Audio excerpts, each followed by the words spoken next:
Brian Epstein was born in Liverpool, and he went to various schools, which he never settled in, and then he decided he wanted to act, and he went to RADA, uh, and he did a couple of years, and then he he pulled out, and he decided he wanted to do fashion. Uh, his granddad made him manager of the department store in Liverpool, and he was doing a designing shop frontages, and then he he ran the biggest record department in Liverpool, and it was here that, according to his story, uh, a gentleman coming to called Raymond Jones coming to ask for a My Bonnie by Tony Sheridan and the Beat Boys, which was the Beatles on backup. Uh, he claims to never have heard of them, even though they were appearing in a club about 2 streets away. And some say that Raymond Jones never existed. Alistair Taylor said he made the name up because you had to put a name in the book to order the record. So Brian ordered the record, and he was amazed at how many copies this uh, simple record had sold.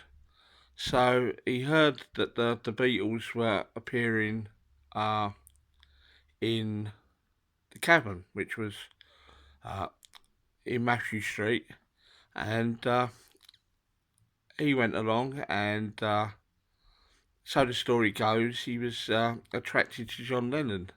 Uh, he went back and saw him a few times, and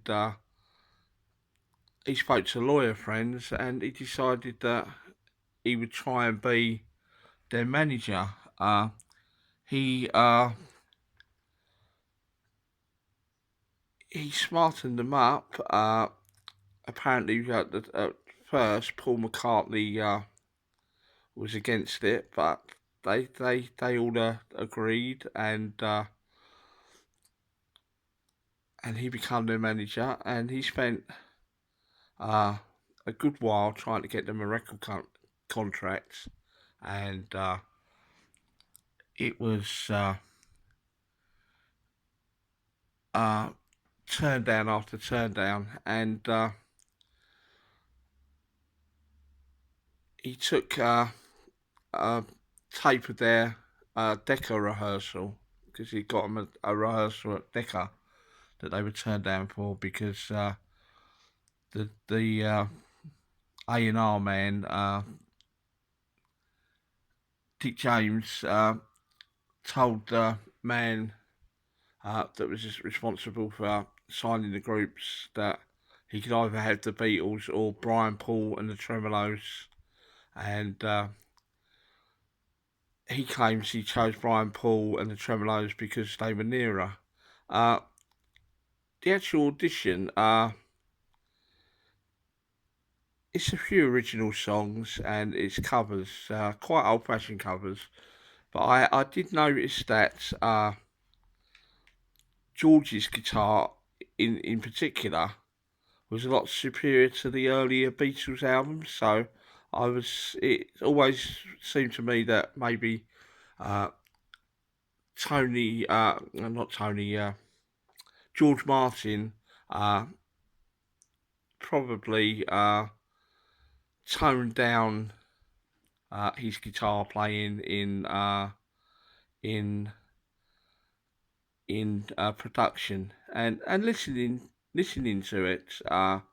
All the stories about Pete Best not being able to play, that's rubbish, because it's good drumming.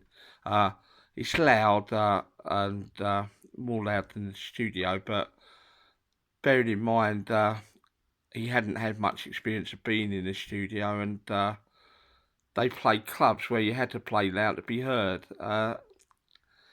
And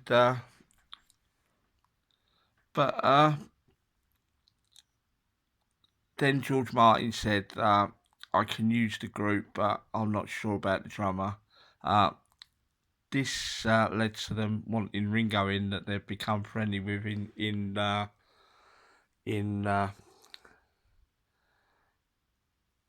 Germany when they played the clubs in Germany, and so they got him in, and I think they got signed by Parlophone, which was EMI's smallest label. George Martin, prior to that, had done mostly orchestras, jazz groups, and the Goons, uh, like Peter Sellers, Michael Bentine, Spike Milligan, and Harry Seacombe. Comedy records and Peter Sellers solo albums where uh, he did things like A Hard Day's Night once, later on anyway. But I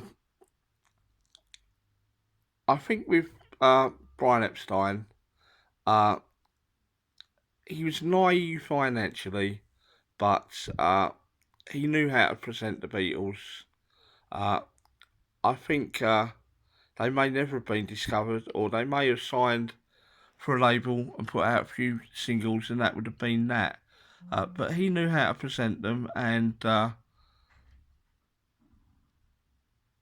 from what I've read, he was naive financially, but he got them to work, and he knew what was right, and he protected them, and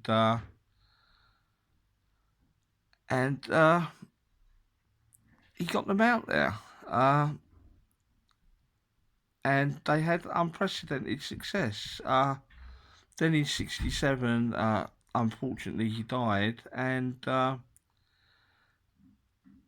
at the time, John Lennon said we've had it. He knew we've had it now that Brian's gone, and they tried to manage themselves, and they brought Alan Klein in to try and steady the ship, but Paul McCartney didn't trust him, and he wanted Lee Eastman to represent him, and that drove a wedge between them all. And John wanted out anyway because he'd become infatuated with Yoko, and he wanted to do something with them rather than with her, rather than in the group setting that had been like his life for 12, 13 years already. It's just become an unmitigated mess, really, and with them suing each other, and so there was never really going to be a reunion. And then, unfortunately, John was shot, and then more recently, George was stabbed and then died of cancer. Uh, you still got Ringo and Paul, and they're still both producing good music. And let's end the part one.